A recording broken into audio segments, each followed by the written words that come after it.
I want to also applaud Washington County, Iowa. This is quite an amazing place because I've traveled around.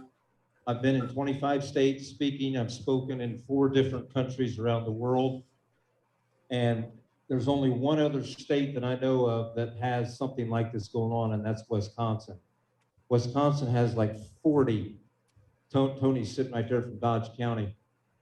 They've got like 40 groups that get together and bang ideas off each other. It's not a competition. It's about working with each other. And that's what's happening here in Washington County.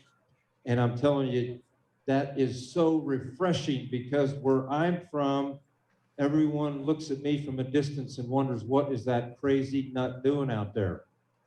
I just wish people would want to come and ask questions and do what's happening here. Cover crops and no-till and building soil health, with that mindset, it becomes addictive.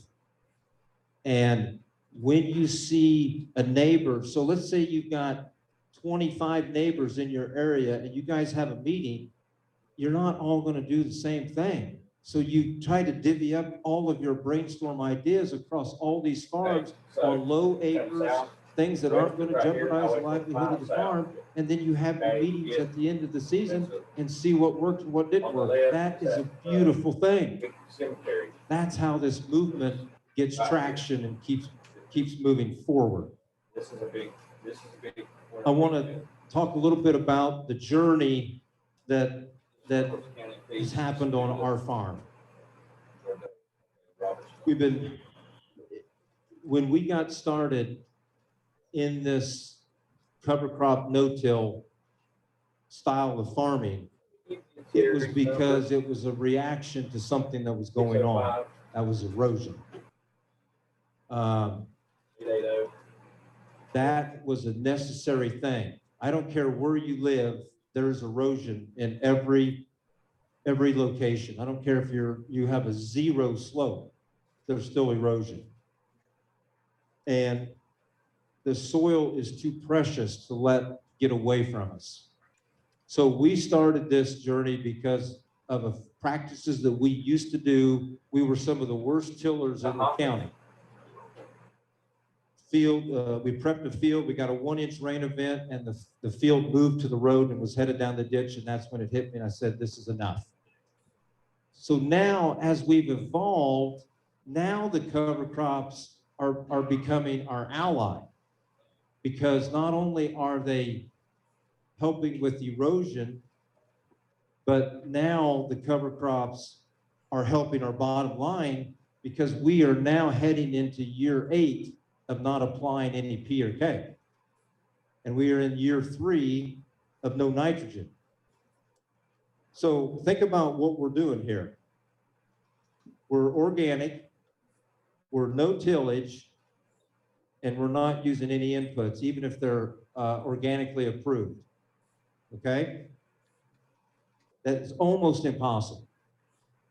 And it's hard. I'm gonna tell you right now, it is hard. I am very particular about doing things certain ways. I'm 57 years old.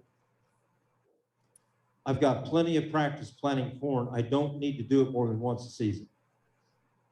We still aren't done planting corn yet because the fields aren't fit yet. My definition of a field being fit to plant is when you close the seed slot, will that cash crop come up without a rain event? That's my definition.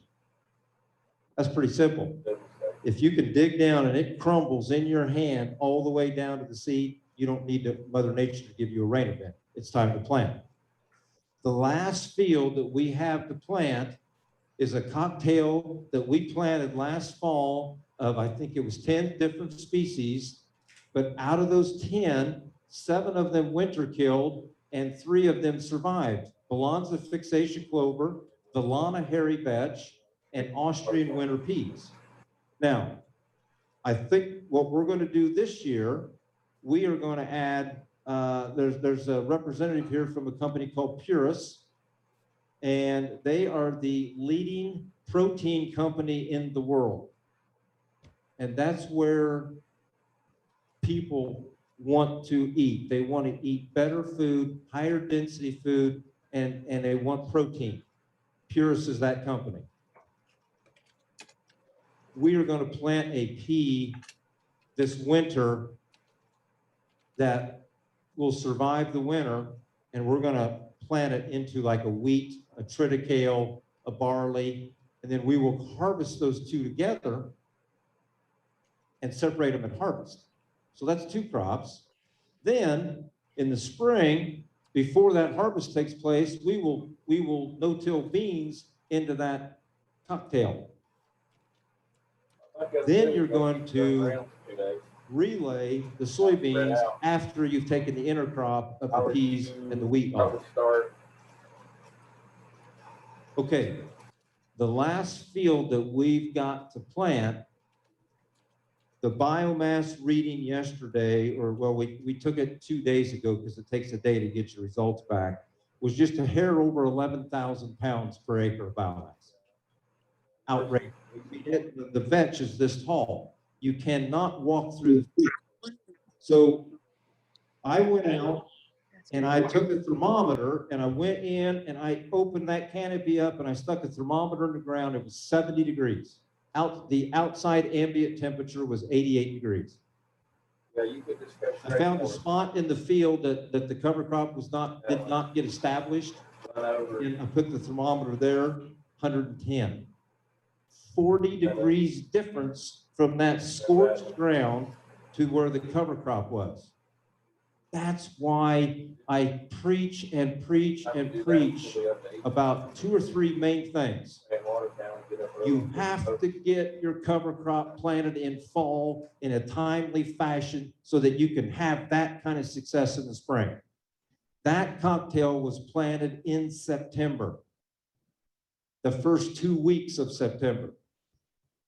Now I know where I live, folks, I'm straight east of here, and I am right on the Iowa-Missouri border, okay, over in Indiana. So all of Iowa is north of me. I get that it's cold here, and you have a shorter season to get this established. I understand that. We need to think about cereal grains. We need to think about Regen. Regen is what we do on our farm. You actually take an acre out of production and you give it the full-blown cool season cocktail followed by a warm season cocktail followed by your cocktail that's going to be for your cash crop next year. Well, Rick, how in the world can you take an acre out of production and not get any payment for it? Well, first of all, it's not a zero. You're building soil health, you're gaining all those nutrients that your cash crop needs. And what we do is no longer look at a single year snapshot in time of profitability. You look at your 5 or 6 year rotation that you've got going on. And when you look at it that way, the Regen makes sense. We are at the point now where we are almost at $200 an acre savings in inputs. That's unreal. So these things can be done. Okay, so I got a little side. I apologize. I have a very fragmented brain. If I get something in there, I got to go because if I don't, it's gone. Okay, so I'm going to jump around. Let me get back to the journey. So we started the cover crops because of a need to do something, a counteract to something. That was erosion. Okay, Mother Nature has absolutely guided me exactly where she's wanted me to go for 15 years now. The number one attribute of why we are doing the things that we're doing is because of farming green. My definition of farming green is planting your cash crop of corn and soybeans into a living, growing green cover crop and not terminating until after you've planted. A lot of cereal rye is burned to the ground with chemicals on the first warm day of spring when it's about 12 inches tall. Yes, it's done some good. I've got slides in this presentation you're going to see. If you start looking at 12-inch rye compared to 38-inch rye, the amount of nutrients that rye sequesters is unreal. Maximize the cover crop for what it was intended to do. I think I'm in an audience today that there's a lot of people already doing cover crops, and that's awesome. My challenge today to you is to take another step forward and let's start reducing inputs while you're still using those cover crops. Now, I've taken a long time to get to where we are on our farm. So please do not think you can leave here today and incorporate everything I'm talking about, because it's not going to happen. You've got to go slow and easy with this. Okay, so we're now on year 2. Okay, it's important that there is success achieved on the first time you do this, because I'm afraid that if you don't have success, you won't be back to this. And cover crops are going to get blamed for everything, everything. And that's a bad rap, right, Tony? Tony and I had a discussion earlier. He's from Dodge County, Wisconsin. We just had a discussion out here at the site. The crops that they had planted into their cover crops, they got a frost in May.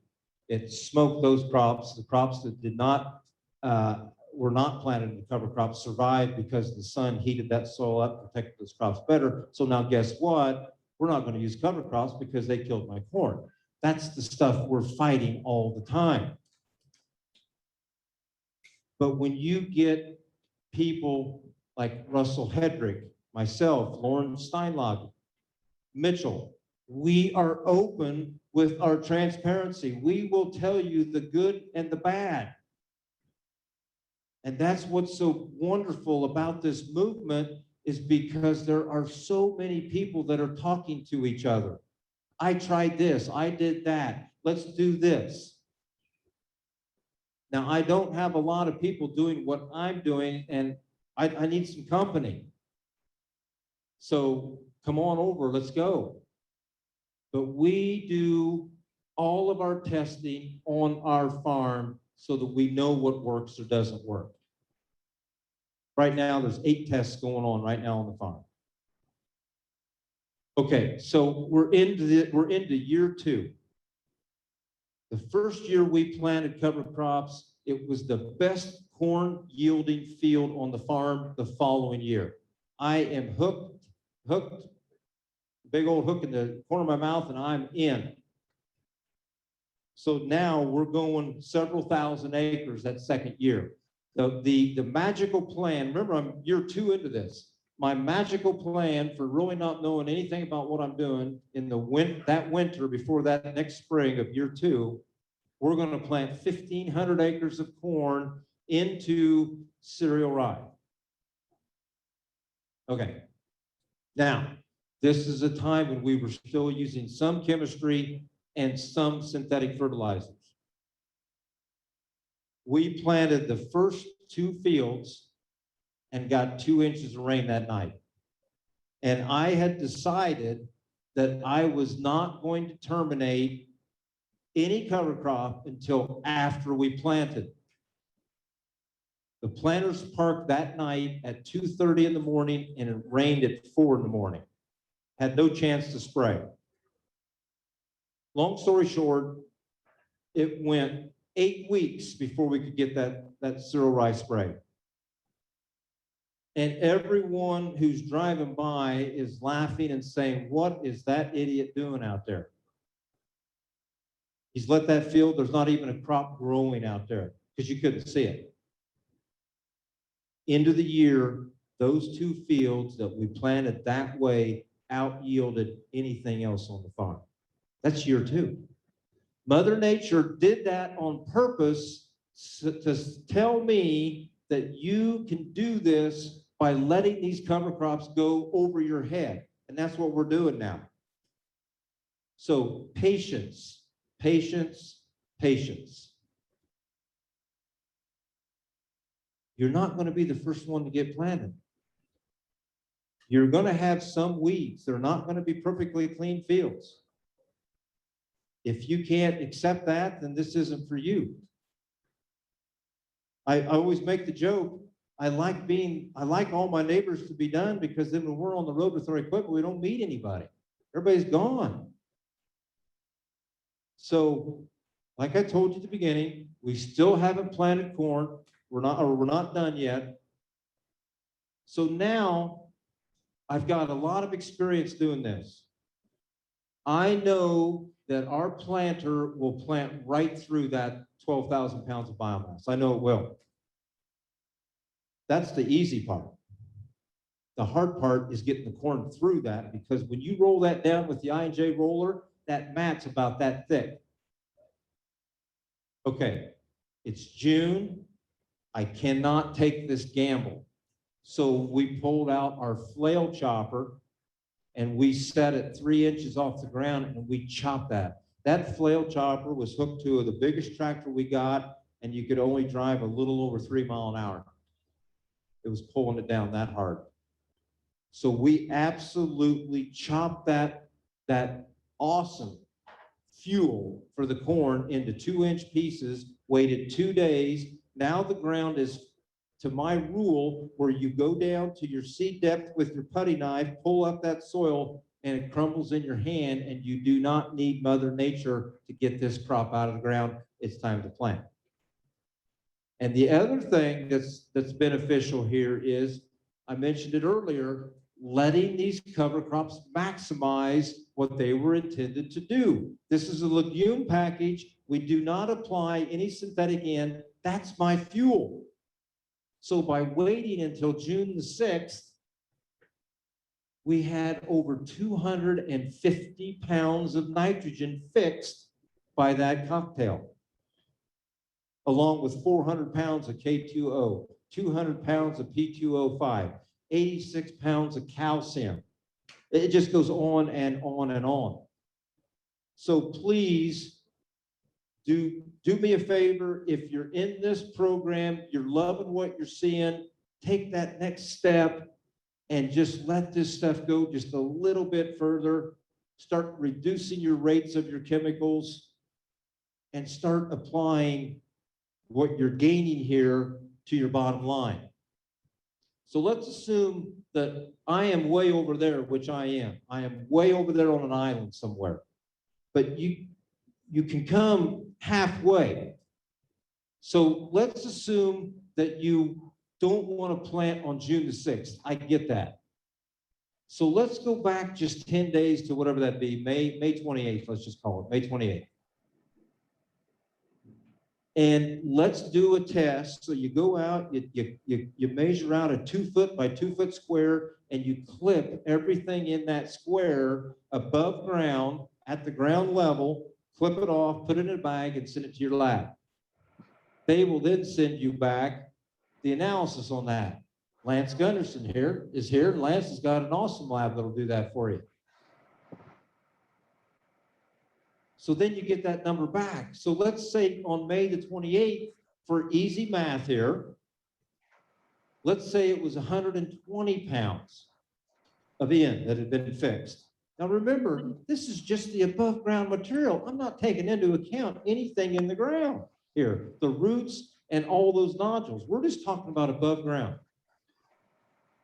Okay, so now I know from all the testing we've done, we're going to take half of that credit now. That's 60 pounds. So please reduce your synthetic load by 60 pounds. Now, let's do the math on that. I don't even know what 28 goes for these days. I'm going to guess it's probably at least 60 cents a unit of N. I don't know. Well, that's $36 an acre, and that cocktail costs 20.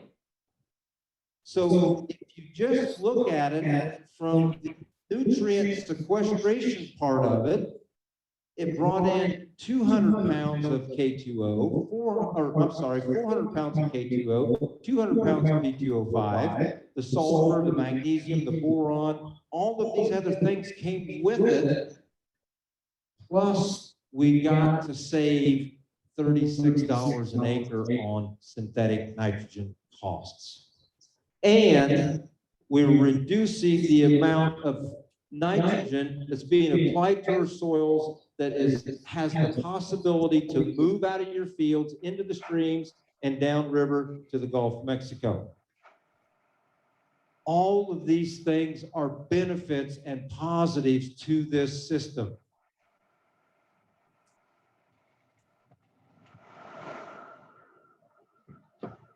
I am a very blessed person. I've had Mother Nature guiding me. I've ran into the right people at the right time when I'm in a situation. It just happens. Dr. Aaron Silva from the University of Wisconsin taught me how to plant soybeans into cereal rye at boot stage and roll everything flat at anthesis of the cereal rye. Beans and all, roll them flat. And I saw that heading and I said, you want me to do what? I will be there. So I drove to Wisconsin and I got to visit with Dr. Silver for a day and a half. That was the precursor to move into organic no-till. Because as we're doing this on non-GMO beans, the first thing that happened was we eliminated burn down. So now you take burn down out of your equation. So now you're starting to implement the principles of soil health. You're starting. Okay, so now if you're not in that organic world, now you spot check your fields and you decide if you need to post spray or not. So the first year we did this, we eliminated burn down, but we still post sprayed, and I wish we had done that because we didn't need to. The next year, we took it all away. So we ran 3 years of doing beans with no chemicals, and then I said, it's time to go with corn. This is the hard one. Corn, anything that requires nitrogen is tough. Now, we're in a state here that has a lot of livestock. This would be a perfect example to go organic. I see these barns along the road. I don't know how many acres they could do, 200, 300, 400 acres maybe. They could drag line out with their manure for a season per barn. There's an opportunity to start transitioning to organic. You've got your nitrogen source right there. You've got your P and your K. You've got just about everything. Grow your cover crop to suppress the weeds. And away we go.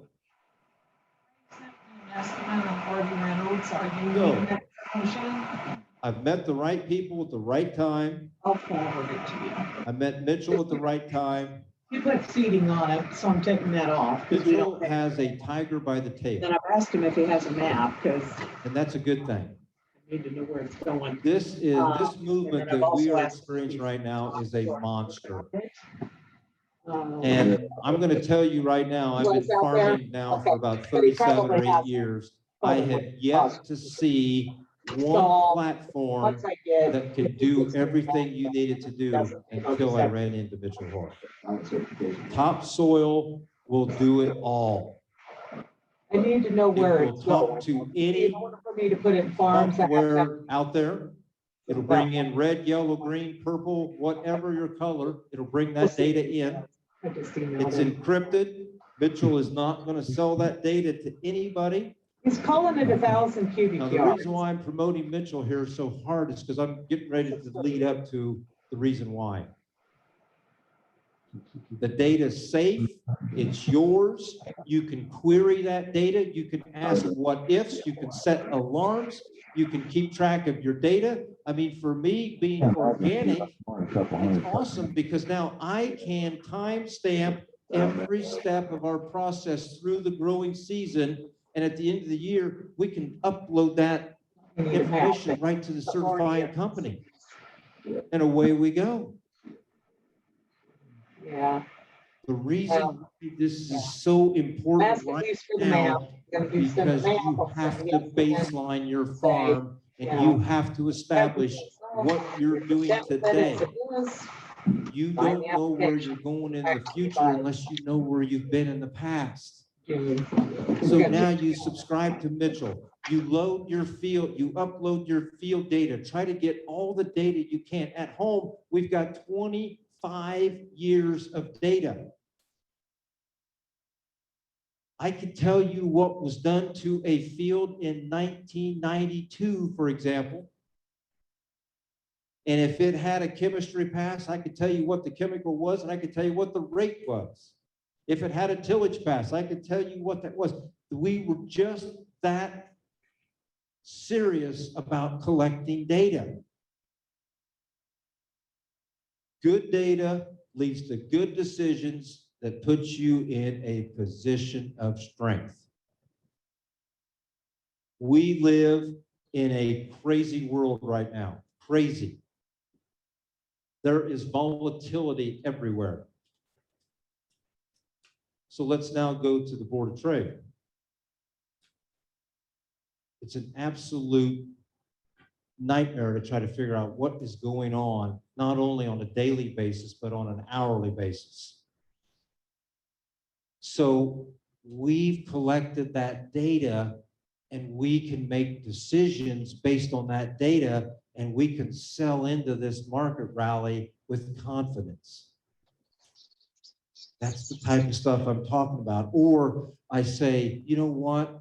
I want to bring in this cocktail species or this cover crop species here, but it's very similar to this one. And we did studies on this one 4 years ago, and I didn't like what it did because of this. So now I'm not, I mean, that's what I'm talking about. We've got all of this information. We are in the process of uploading our stuff to Topsoil now. We've got 2 fields of back to 20 some years back on there. Yes, this takes time. It does take time, but what's not worth it? If it happens right now, it's probably not worth it. Things that take time are worth it. You only have to do this once. You get your farm caught up and get current, and then it's an easy couple-hour process every season after that. So I'm pushing Mitchell's platform here because I've never seen one like it before. It can take data from many, many different companies. That's important.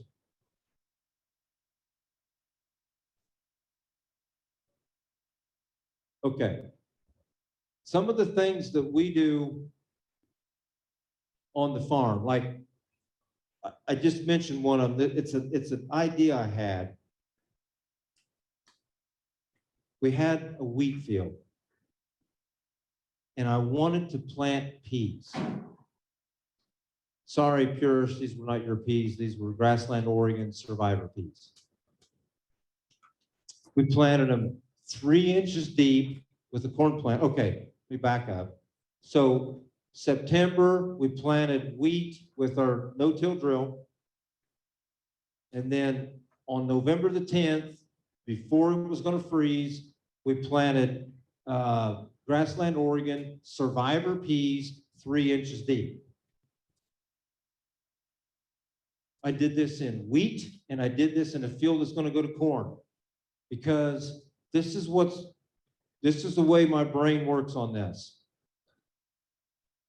If you miss your opportunity in the fall to plant a legume, save your money, because it probably won't make it.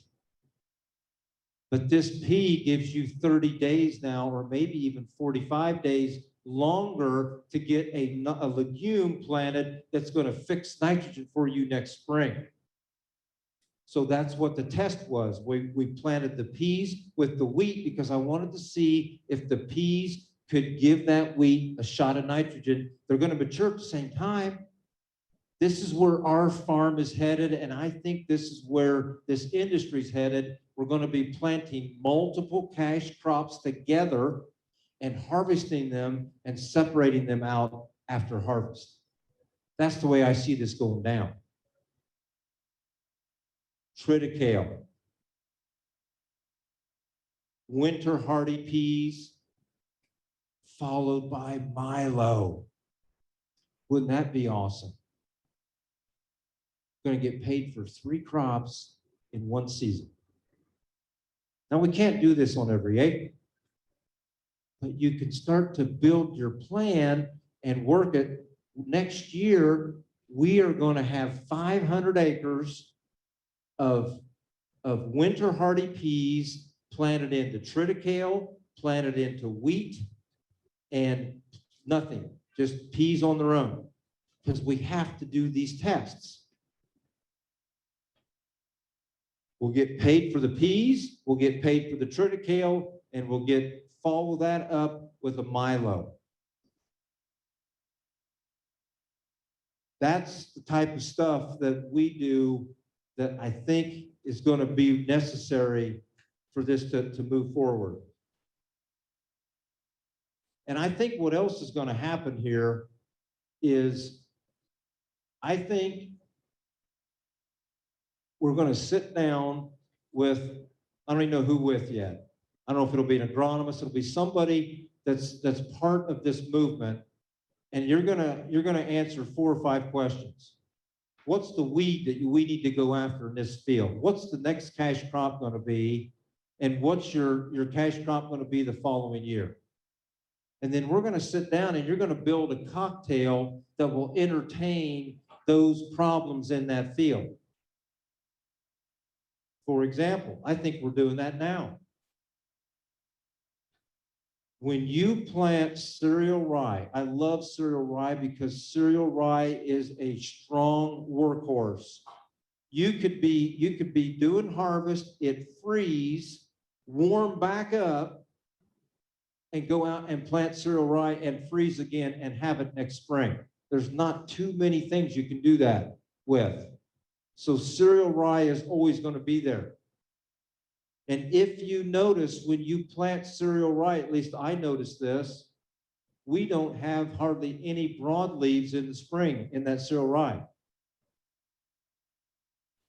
Now, I do not believe in the notion that cereal rye has an allelopathic effect against corn. I do not buy that. What I buy is the fact that cereal rye is a tremendous sequester of nutrients. It's taking away the available nutrients that corn crop needs. And guess what? It's also taking away those available nutrients for that weed that's out there. So again, let me back up now. Let's go back to the principles of soil health. In my opinion, you have to eliminate tillage all the way. I get asked all the time, Rick, how shallow can I run vertical tillage? 0. Leave it parked, 0. Oh, no, it's not going to hurt anything. We don't know that for a fact yet, but here's what I do know. Every time you run a tillage pass, you're regerminating that wheat seed bank, and it's starting to grow, and it will come at you with a vengeance if you're not using any chemicals. And eventually, the chemicals aren't going to work. I see it driving all the way here. I don't know how many fields I saw that you could not see. You saw the cash crop of beans here, the cash crop of beans here, and it wasn't brown soil. It was green in between. Those are weeds growing. And they've already been sprayed. So you lay down, we're up to 150 pounds of cereal rye now that we're putting out in the fall. We absolutely buckle these weeds at their knees, these broadleaves. They're not there. So now you've taken the nutrients away. The cereal rye is growing. I think it literally grows 2 inches a day. I think you could sit out there in a chair and watch it grow. Now we're taking the sunlight away from it. Now we're going to plant beans into this rye. We're going to come back in 40 days. And we're going to roll the whole thing down. And I'm telling you, folks, there's nothing out there. except beans and rye that's now terminated. So my rule of thumb on this is 70-30. 70% of my weed suppression is coming from that cover crop that we just laid down. 30% is coming from cash crop canopy. Now, I am all about all of these ideas that are going on around the United States. 60-inch corn, 40-inch corn, 120-inch corn. I'm all about it. You have to decide what is going to work in your region and what's going to work for your operation. I'm going the other way. I am organic, I'm no-till, I'm no-nothing. We've got corn planted on 10-inch centers. So we planted 20, our row spacing is 20. Our planters are 20 inches. Planted the field, put the fancy smancy guidance on the planter. The planter's driving, is steering the tractor. Got two globes, one on the tractor, one on the planter. The planter knows that it needs to go over that hill, and there's a hill or two around here. It knows that it needs to send that tractor up the hill so the planter doesn't slide down the hill, and you can maintain your 10-inch spacing going up over a hill. I need that for the weed suppression. Is it going to work? I don't know. We did about 50 acres. So when you do this testing, you cannot jeopardize the livelihood of your farm. You can't. So start easy, get confidence, and add the diversity as time goes by. Okay. Those are just a couple things that are on my mind about where I think we're headed here. We are in such exciting times, and this regenerative movement is gaining traction. I mean, we had a congresswoman here telling us that they're all about it in DC. That is a good thing.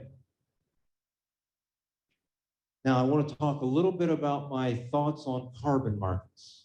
I know there's a panel on this later, so please don't kick me out of the room yet.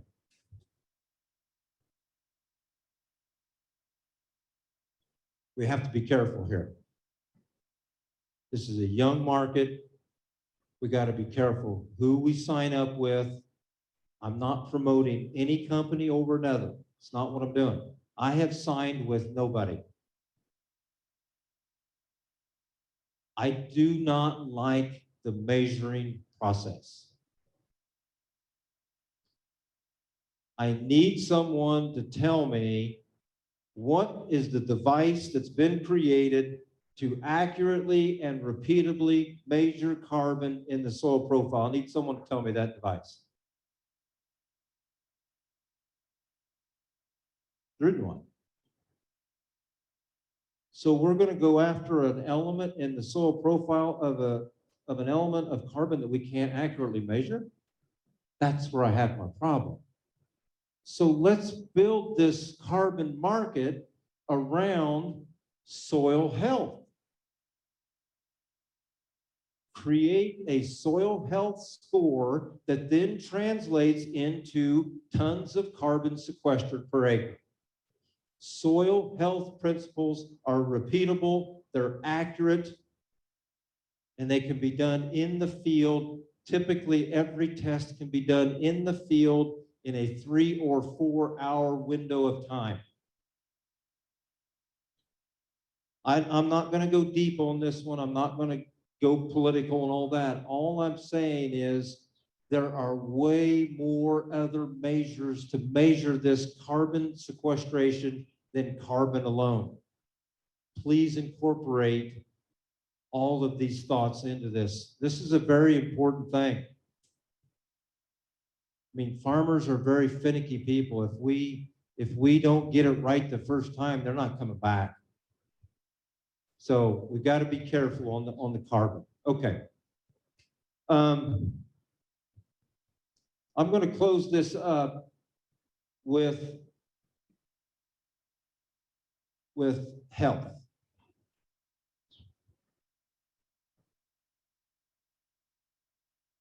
There's so many things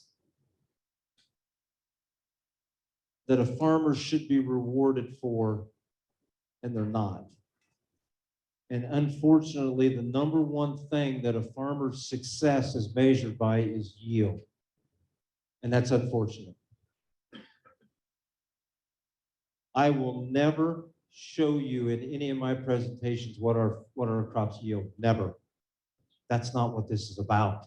This is about building soil health, building human health, building social acceptance, helping to teach people how to do this. This can be done. So I want to talk about health on two different aspects. Human health. Nutrient density in our food is terrible. It has decreased 30% in the last 25 years. That is unacceptable. There are people starving around the world, and they're malnutrition because our poor, tired soils that have been tilled into oblivion can no longer produce a cash crop that has the nutrient density that we need to nutritionally feed the people. That's number one prong of human health. Number two prong is eliminate all of these caustic inputs that are harming our bodies. I've got a son-in-law on the farm now. My youngest daughter has come back. Her husband is back on the farm. I've got employees. I don't call them employees. I call them team members. I am no longer exposing them to the pesticides and the insecticides and the chemicals and all of these things that are harmful to human health. We are not doing this anymore. Now, I want to tell you, that you will be the first group I've told this story to right here. This is the first. In January, my neck and shoulder were absolutely killing me. The pain was unbearable. I went to a chiropractor. He was working on me a little bit, and he said, after the third visit, he said, I need you to go get an MRI. There's something else going on here. So I did. Got a couple of degraded discs in my spine, no big deal. Last line of the sentence, 2.7 centimeter nodule found on your left thyroid. You might want to go get that checked out. What? So I go to the doctor. They biopsy it. It's benign. Thank goodness. Okay. She says, let's take that out. 2.7 centimeters. Let's take that. Okay. So appointment scheduled for next week. I'm in the hospital room. They've got the compression socks on, the IV's in. I'm ready to go. Nurse walks in, looks at my chart. She says, nobody's checked your blood sugar yet. Let's check it real quick. Okay. Pricks my finger, does the blood check, and she goes, that can't be right. Throws that stick in the trash, grabs another stick, and she says, oh my God. And I'm like, what? You're at 310. That's sky high. You're supposed to be below 100. And on top of that, I'd been fasting for 14 hours because of the surgery. And by fasting, your number should really be low. And I was way high. Code blue basically goes off in the whole hospital. They pull the IV out. I'm done. I go to an endocrinologist. She starts me on insulin. She wants me to go on medication. I said, no way. So then, now I'm going to go back to what I said earlier. I'm a very blessed person. I've met the right people at the right time. 3 years ago, I was very fortunate enough to be in a room with Dr. Christine Jones from Australia for 8 hours. That is one fascinating lady. And at the end of the day, she opened up to us like I am to you right now. And she told us that she had cancer and that the doctors wanted to fill her full of all those poisons to take care of the cancer. And she said, no, I am now going to treat my body like I'm telling people how to treat soil. I've been a hypocrite to myself.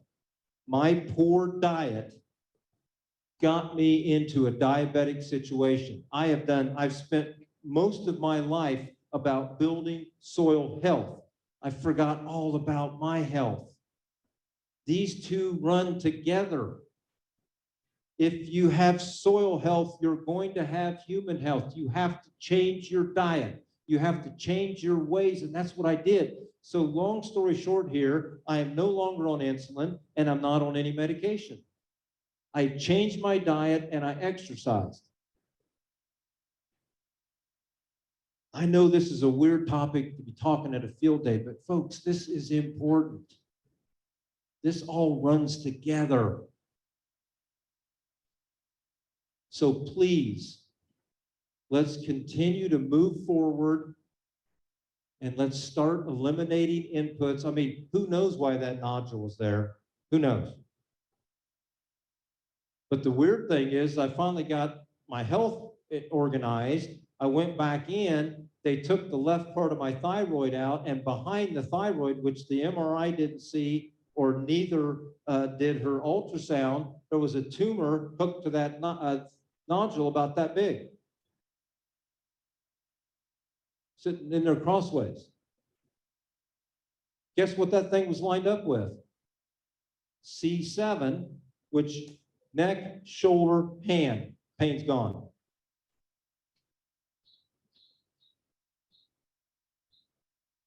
Please, we can farm without all of these inputs.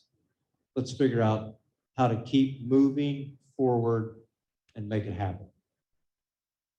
I think I'm a little short on time, but that's really all I'm going to give you here today. I'm done. Thank you.